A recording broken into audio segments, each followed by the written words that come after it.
Picture this. Tomorrow morning, you'll wake up at the same time. You'll reach for your phone before your feet touch the ground. You'll brush your teeth in the same pattern, take the same route to work, order the same coffee, have the same conversations. By evening, you'll scroll through the same feeds, watch the same type of content, and fall asleep to the same thoughts that haunted you yesterday. Now here's the unsettling question that will haunt you for the next minutes. When was the last time you truly chose something? When did you last break the invisible chains of your own making? Stay with me, because what I'm about to reveal will shatter the illusion you've been living in. The Matrix isn't made of code, it's made of habits. And you? You might just be a ghost haunting your own existence. Welcome to a journey into the shadows of consciousness, where we'll explore the most terrifying truth of human existence. Most of us aren't living. We're simply repeating yesterday's script with minor variations.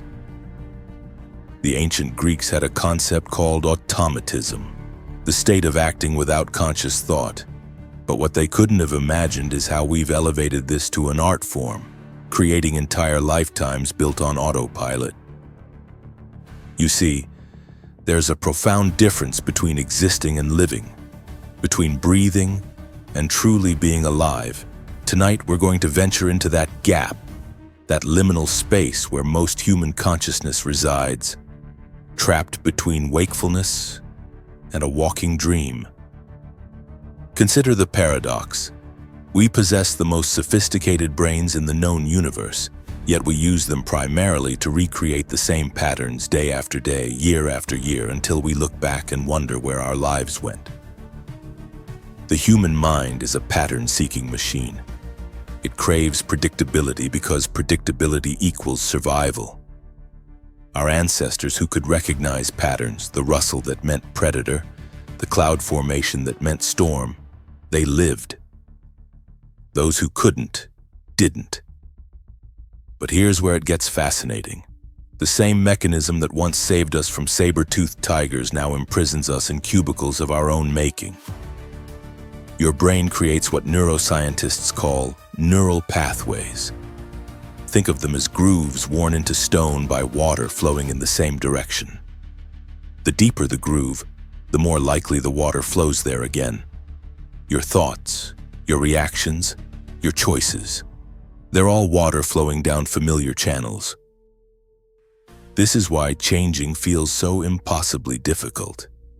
You're not just fighting a habit, you're fighting millions of years of evolution that whisper, stay safe, stay the same, survive.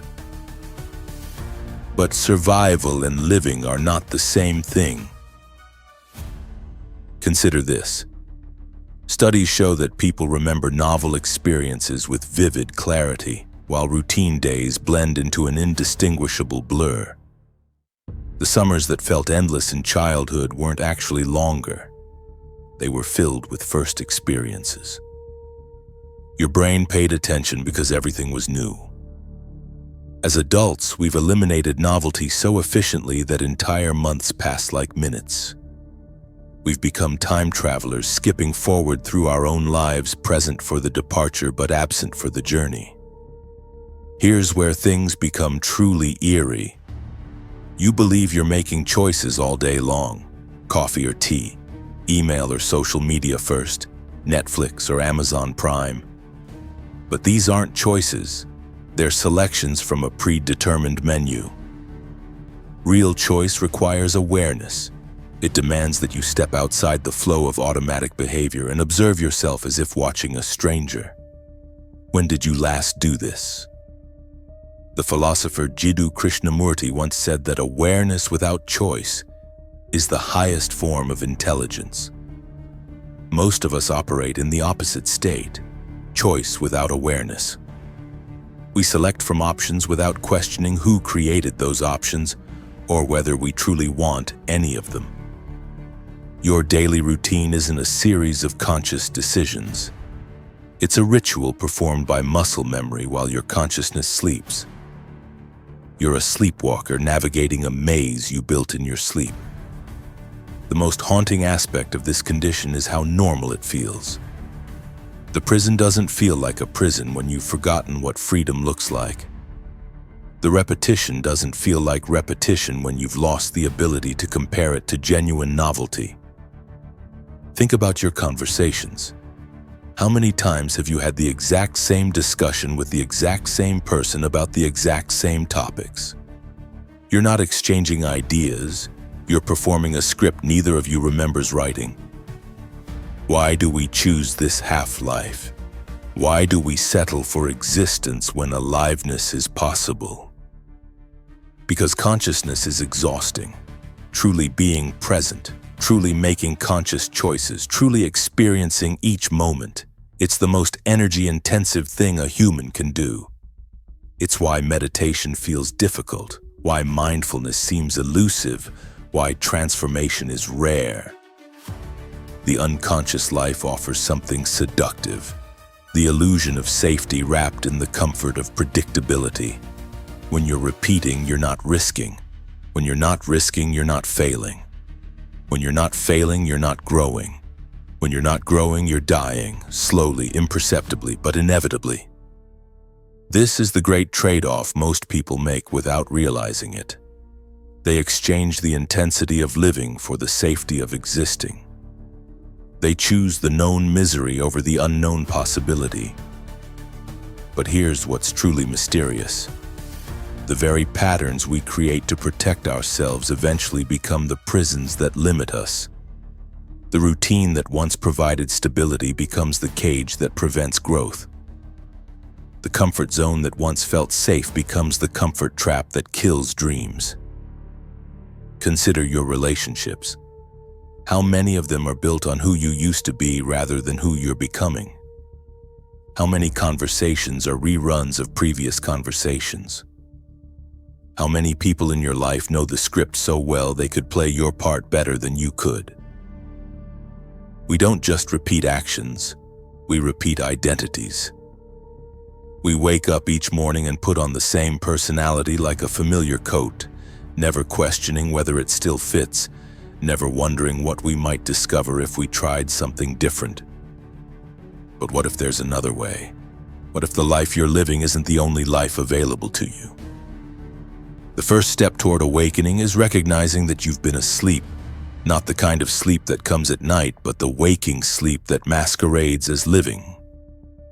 Awareness begins with observation. Start watching yourself as if you were a fascinating character in a novel.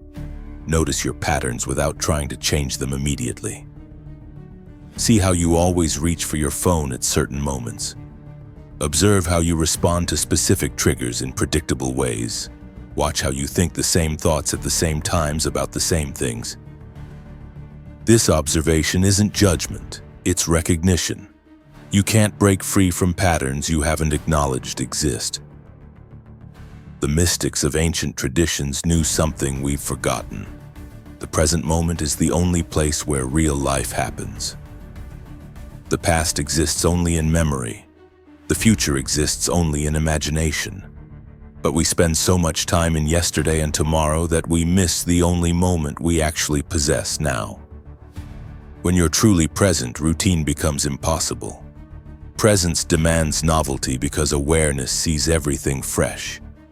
The familiar becomes foreign, the automatic becomes conscious, the repeated becomes chosen.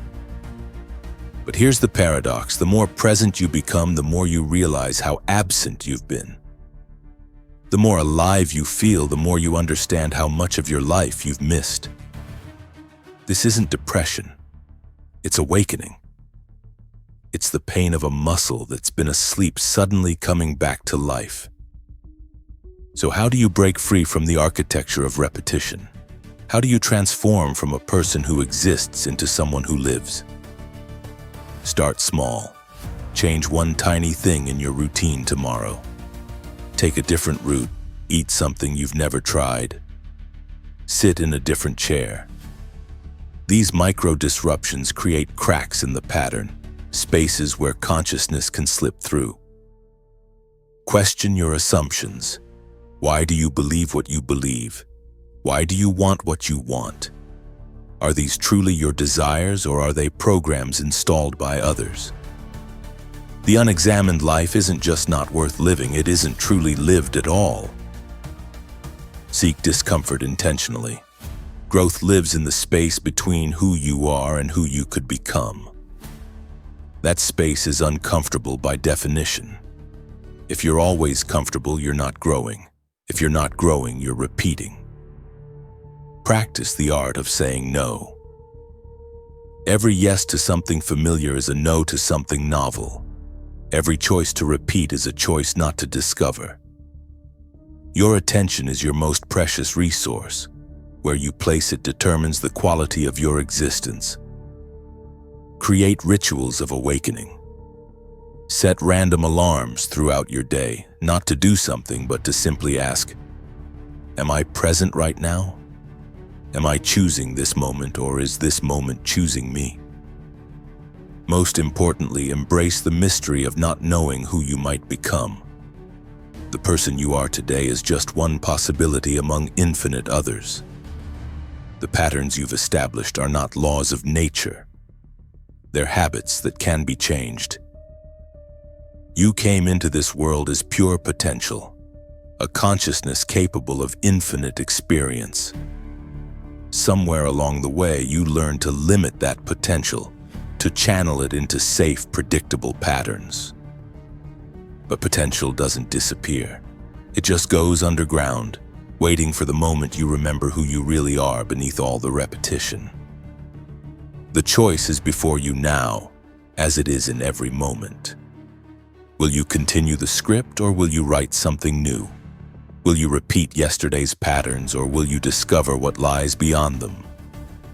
Your life is not a rehearsal. This moment is not a practice run. The patterns that feel so permanent are as fragile as morning mist. They dissolve the moment you stop feeding them with unconscious repetition. The question isn't whether you can change. The question is whether you will choose to begin. The mystery of existence awaits your conscious participation. The only question is, are you ready to stop repeating and start living? Your story doesn't have to end the way it began. In fact, it's just beginning.